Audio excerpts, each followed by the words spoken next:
بسم اللہ الرحمن الرحیم الحمد للہ رب العالمین الصلاۃ والسلام علی سید المرسلین الصلاۃ والسلام علی یا خاتم النبیین۔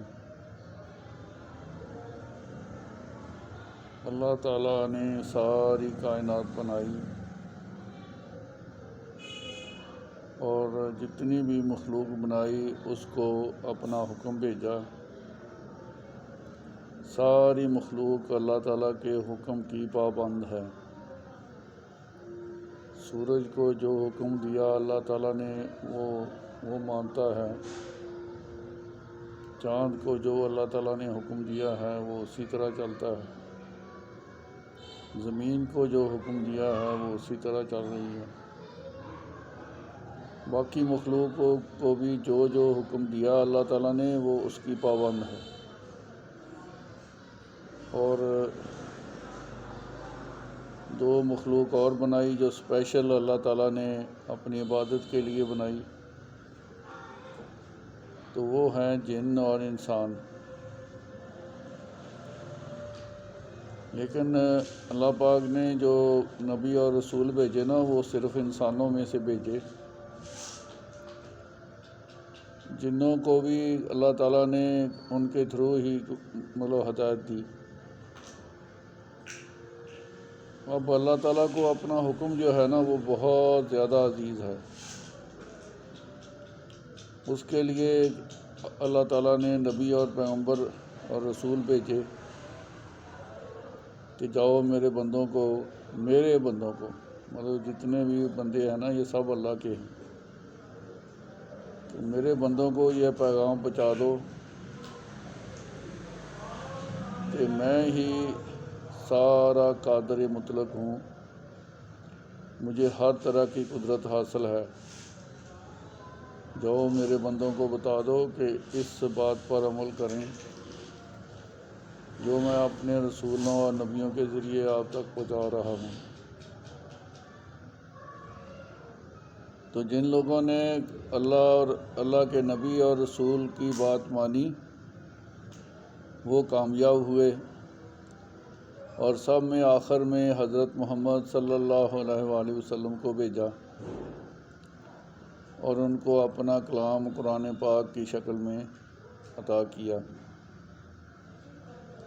اب ایک بات سوچنے کی ہے کہ اللہ تعالیٰ نے ارشاد فرمایا کہ میں نے 7 آیتیں جو نماز میں بار بار دہرائی جاتی ہیں، تو نماز جو ہے نا وہ فرض ہے، فرض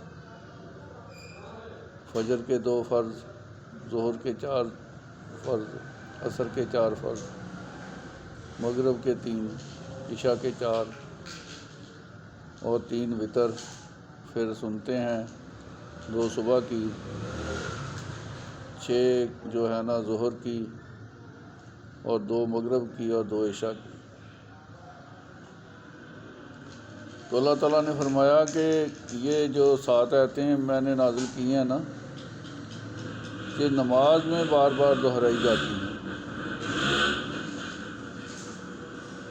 تو اور اپنا پاک کلام قرآن پاک نازل کیا۔ تو اب اس بات پہ غور کرنا ہے کہ جو اللہ تعالیٰ نے 7 آیتوں کا اسپیشل ذکر کیا اور اپنے کلام پاک کا اس کے بعد ذکر کیا کہ میں نے قرآن پاک بھی اتارا ہے، تو اس پہ عمل کرنا ہے، کسی وسوسے اور شک میں نہیں پڑنا۔ جو اللہ کے رسول صلی اللہ علیہ وآلہ وسلم نے ارشاد فرمایا کہ کوئی بھی نماز سورہ فاتحہ کے بغیر نہیں ہوتی، یہ جو 7 آیتیں ہیں، تو اس کا ہم نے اہتمام کرنا ہے۔ تو جو بھی بندہ اللہ اور اللہ کے رسول کے راستے پر چلے گا وہی آخرت میں کامیاب ہوگا، اور دنیا میں بھی اللہ تعالیٰ اس کو سکون والی زندگی عطا کرے گا، جو ہر بندہ یہ سکون چاہتا ہے۔ تو اسلام جو ہے نا، یہ امن اور سلامتی کا مذہب ہے۔ تو سب کو چاہیے کہ دین اسلام کو نافذ کرنے کے لیے جدوجہد کریں۔ اگر نافذ کرنے کے لیے جدوجہد نہیں کرتے تو یہ سارے مسلمان جو اپنے آپ کو کہلاتے ہیں یہ پھر سارے گناہ گار ہوں گے، اور خاص کر جو اسلامی ملکوں کے سربراہ ہیں ان کی زیادہ ذمہ داری ہے۔ تو اللہ تعالیٰ نے فرمایا ہے کہ جو میرے حکم کے مطابق حکم نہیں دیتا وہی تو کافر ہے، وہی تو فاجر ہے، وہی تو مشرک ہے۔ مطلب کہ 3-4 باتیں اس کے متعلق کہی ہیں کہ جو اللہ تعالیٰ کے بتائے ہوئے طریقے کے مطابق نہیں کہتا۔ تو یہ جو سربراہان مملکت ہیں نا، ان کی بہت زیادہ ذمہ داری ہے، مرنا ہر ایک نے ہے، مرنے سے جان نہیں بچ سکتی، اور جانا بھی اللہ کے پاس ہے۔ تو پھر اللہ تعالیٰ بتائے گا کہ تم کیا دنیا میں کرتے رہے۔ تو ہم نے کوشش یہی کرنی ہے کہ اللہ اور اللہ کے رسول محمد صلی اللہ علیہ وآلہ وسلم کے بتائے ہوئے